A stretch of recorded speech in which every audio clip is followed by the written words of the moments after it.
No? Check it out. Yeah! Yeah! Yeah! Fire! Fire! Fire! Fire! Fire! Now that really was cool.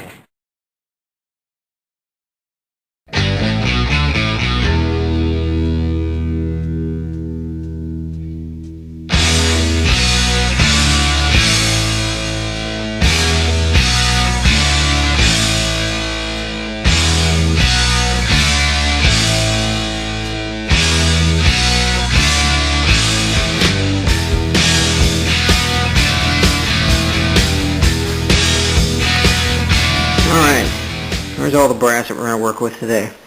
We got 4 boxes worth of mostly Remington. As you can see, a lot of these here are reloads. Although this is a box here I've only fired once. These I've fired at least 2, maybe 3 times. Then we have this brass here. This is that Bitterroot Valley stuff that we used recently with the Yugoslavian Mauser. And since it's the nicest and the cleanest, I'm going to start with this first.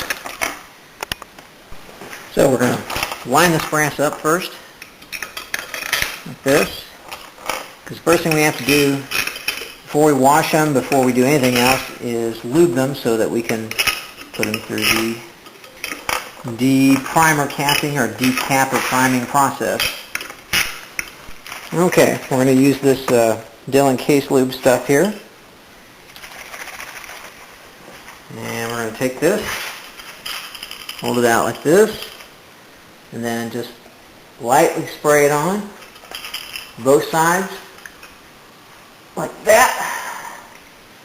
That's enough, and then we'll let it dry out. Oh, it smells great. All right, the next thing we do is get the press ready to push out and decap these primers. Now, while this is drying out, I'm going to show you how this works. Basically, you open your die kit and get this case holder out. And what you do is you bring this out a little bit. Take this number 2, it's a number 2, just so I want to show you again. Take it and push it in like that so it's secure. As you can see there.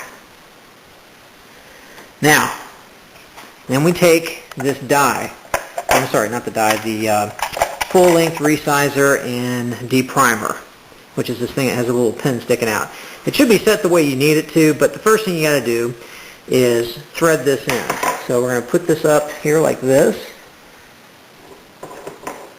and we're going to start slowly rotating it in.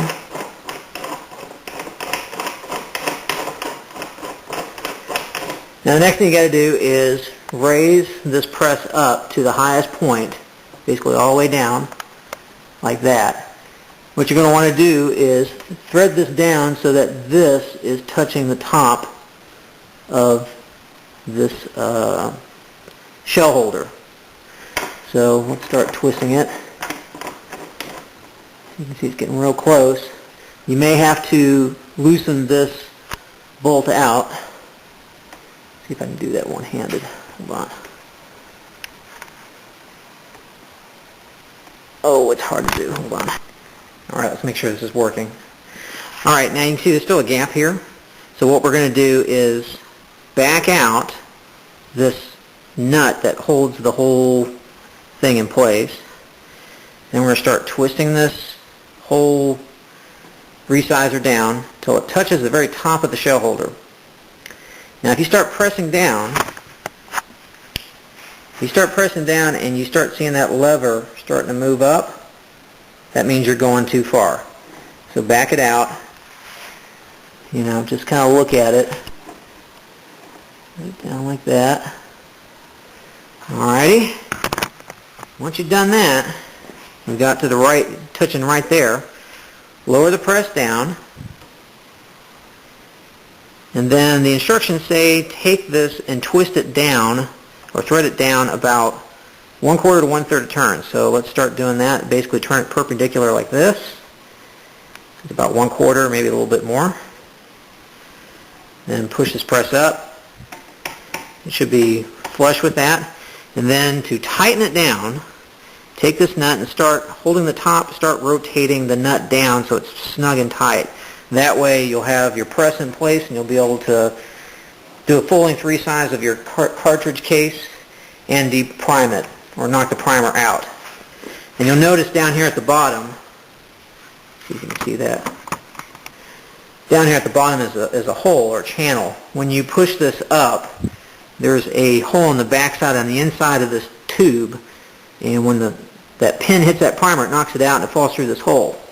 Then that primer falls out down underneath here. This is the reason why I put this on a block of wood and then separated it with another nut here so that the primers can fall out, and I can just take a piece of wire and just scoop out the used primers that I don't need. Alrighty, it looks like our cartridges have had long enough to dry. You do have to lube them because in this process you're going to do a full-length resize. This is not like that other kit that I use for the 762x54R. This does a full-length resize of the cartridge. And when you do that, you do have to lube these. I lube them anyway, but you definitely have to do it for this part of the process, because if you don't, and you press it in there and it's not lubed, it could get stuck in there. Then you have to send it over, send the die and the bullet to Lee for them to remove it properly. So, this part of the process is pretty simple. You just take the brass cartridge, slide it in here, go ahead and push it up. You're going to feel it get stiff, then you're going to push down. You hear that little pin? That means the primer popped out, and then as you pull it out, it does the final part of the resizing. You see here, you might be able to see how the top of the case is flared out now from the resizing process. In any event, as you can see here, it's deprimed. That's been knocked out. So we did one there, let's do another one. See the primer fall out that time. Done with that, and do another one. Get that out of here. As you can see, this process gets very simple and fast. In fact, it's a lot easier to do than that hand kit that I used. So there are some advantages to using one of these presses. It takes a little more prep time to set up, but once you get going, it goes very fast. No! Come on. Have to be careful. Sometimes that thing gets a little stuck in there. Ping! Music to my ears. Alrighty. There's all the brass. All 20 cartridges with the primers knocked out very easily. And then down here you can see all the knocked out primers that I got to scrape out, and I use a little piece of wire here and just kind of hook it in, and well, not very easily, but scoop them out like that. So you can throw them away. That way you don't confuse them with the actual primer, because that's the last thing you want to step on. There you can see the expended primers there and what they look like once they all fall apart. Kind of interesting, actually. Alright, let's do this last batch here.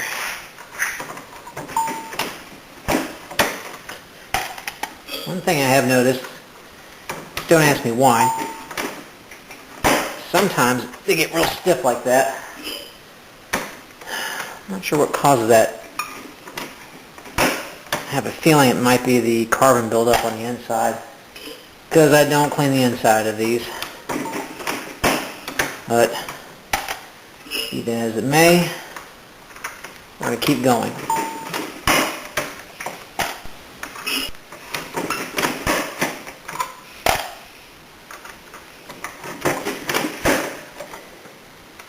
Alright, that's it. I won't say that's all she wrote because I'm just getting started. That's all 90, approximately 90 sets of brass. I got some here. This is the original 20 from Bitterroot Valley. Here's another 30 or 40 or so. Now we'll move on to the next step where we'll start cleaning the primer pockets with the pocket primer cleaner.